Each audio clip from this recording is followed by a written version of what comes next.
The co-chairs of the Executive Council of the KCK, or Kurdistan Communities Union, have released a statement to mark Newroz, or Kurdish New Year. The announcement, under the title, "The Strengthening and Growth of Newroz is the Strengthening and Growth of the Kurdish People," comes ahead of the annual celebration of new life and revival, which occurs across Kurdistan as well as elsewhere in the region. The KCK is a political body which unites the Kurdistan Workers' Party, or PKK, with other political parties across Kurdistan, working toward the common goal of establishing a political system based on Öcalan's concept of democratic confederalism. This year is especially significant as it marks 50 years since establishment of the group, which would become the PKK.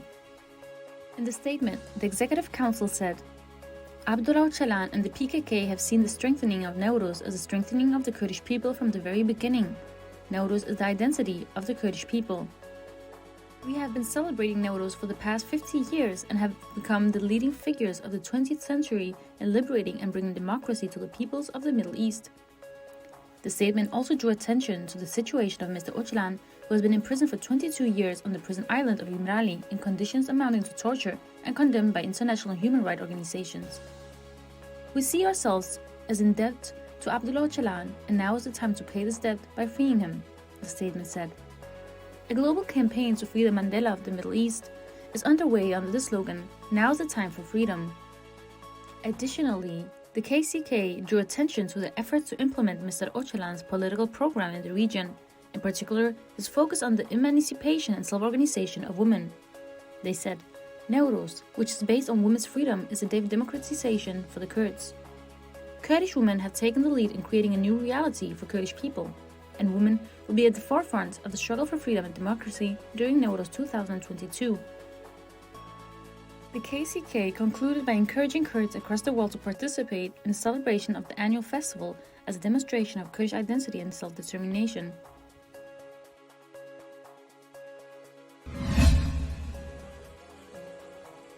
Members of the Kurdistan Workers' Party, or PKK, have also held Newroz celebration in regions under their control.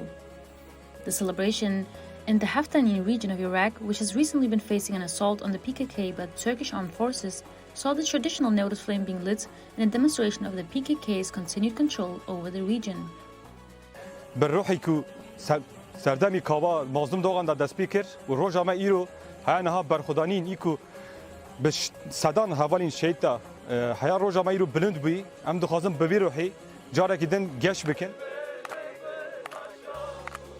The member of the HPG Guerilla, the armed wing of the PKK, was drawing a comparison between Kurdish folk hero Kawa the blacksmith, who was celebrated on Newroz, and Mazlum Doğan, an iconic figure in the history of the PKK. Newroz is celebrated across Kurdistan and elsewhere in the Middle East, but the celebration in PKK-held areas takes on a special significance. Heftanin is a traditional stronghold of the KK, and the celebrations in the mountainous region also constitutes a commemoration of the ongoing struggle for Kurdish rights and autonomy spearheaded by the militant group in the face of the ongoing Turkish assault.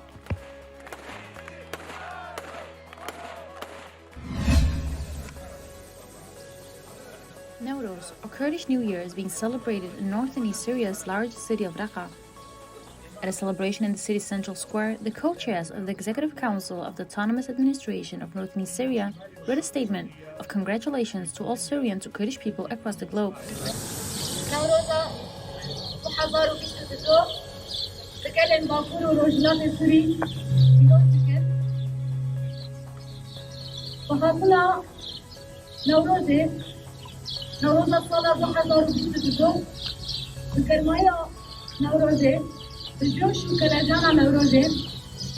The city, which has an overwhelmingly Arab population alongside Kurds and other minorities, was under ISIS's control until 2017 and served as the terror organization's de facto capital. It was then liberated from ISIS by the Kurdish-led Syrian Democratic Forces, with local Arab units and allied Kurdish units such as the YPG and YPG working together to retake the city. Since then, the city has become a major center of the AA in ES. As such, the Newroz flame being lit in the city constitutes a demonstration of solidarity between the Kurdish and Arab communities who live and work side by side in Nis.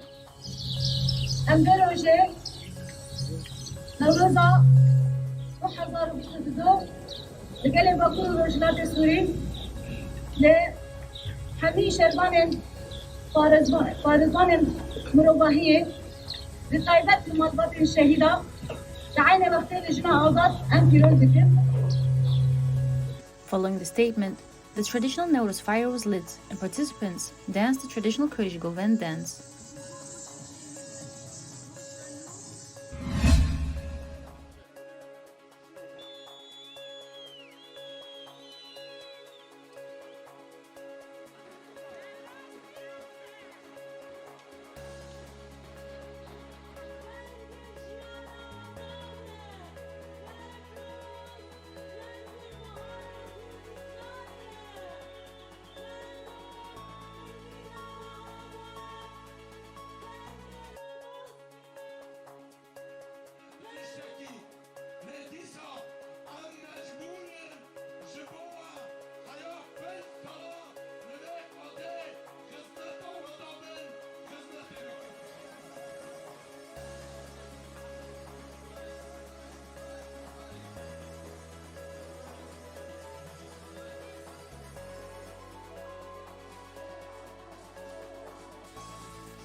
Tara Hesên, the vice co-chair of the Kurdistan Freedom Movement, spoke to Nujina about the ongoing threat of ISIS in the region, emphasizing that all diplomatic and administrative affairs should not be only about oil and trade. However, the important thing is to protect personal interests. The government must have a plan to protect the achievements. There are gaps in the federal Kurdistan region, and these gaps pave the way for ISIS to attack villages and cities. Criticizing the repression of the government against those who fight for the interests of the people, Tara Hesên said, "The government doesn't fight against terrorists, fascism, and ISIS members but the freedom fighters to silence the people.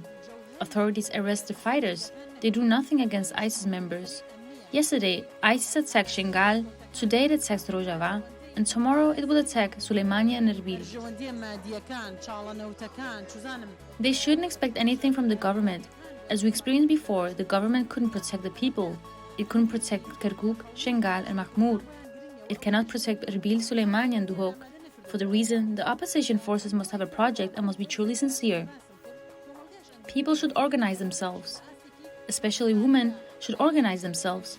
They should learn the science of women and how to defend themselves," Tara Hesên said. ISIS members continue to carry out attacks in the federal Kurdistan region and Rojava. On January 20th, ISIS attacked Al-Sina prison in Al-Hasaka. On March 8th, it attacked the 14th Military Brigade under the auspices of the Iraqi forces in the village of Gardehar, near the Qeyrechokh mountain in the federal Kurdistan region.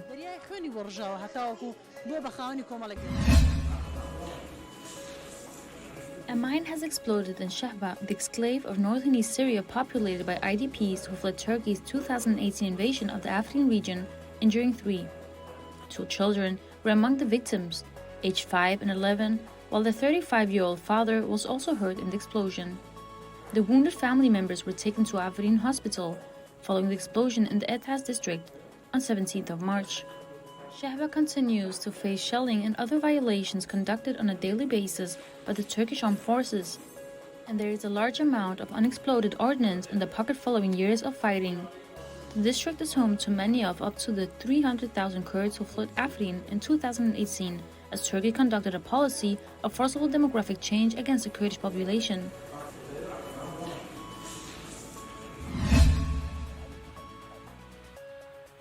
The productions of vegetables on the increase in North and East Syria as part of general drive to establish food autonomy in the region. The autonomous administration is working with local farmers to help them grow more vegetables by providing irrigation, fertilizer, fuel, and other forms of support. In the town of Terbisbi, for example, production of vegetables is around 30% on the previous season. The sector is also expanding in other rural areas, such as the countryside around Qamish Londerik, 2 towns in Kurdish-majority Jazeera region. Under the Assad government, a wheat monoculture was imposed on the regions that now make up North and East Syria, which are among the most fertile in Syria due to the presence of Euphrates River. This meant the region remained reliant on the central authorities without even basic mills for processing the wheat crop and little to no growth of other necessaries. As such, the region has been forced to import large amounts of vegetables from abroad, particularly the Kurdistan region of Iraq. But the ongoing Syrian financial crisis, plus the partial economic embargo enforced on NES by the KRI and other actors, means the AANES have long been pushing for greater food autonomy. A campaign under the slogan, "Every yard should become a garden," encouraged locals to grow a variety of foods, crop and establish agricultural cooperatives. Growing a greater variety of plants and vegetables is also beneficial for the soil. The Agricultural Board of the AANES also provides direct material support to farmers growing a wider variety of crops, giving 2,000 liters of diesel per hectare to allow farmers to operate pumps and generators, as well as providing fertilizer. Abid Ali, a farmer from the eastern Qamishlo countryside, said, "This year, cultivation has increased to the point where a wider area is being harvested with a wider variety of crops. We receive a good amount of help, but more must be done. In summer, farmers plant tomatoes, cucumbers, lentils, and other plants, while in winter plants such as onions, watermelons, and salad leaves are cultivated." The AANES also supports a range of agricultural cooperatives and endeavors enabling women and others to work communally to produce food necessities.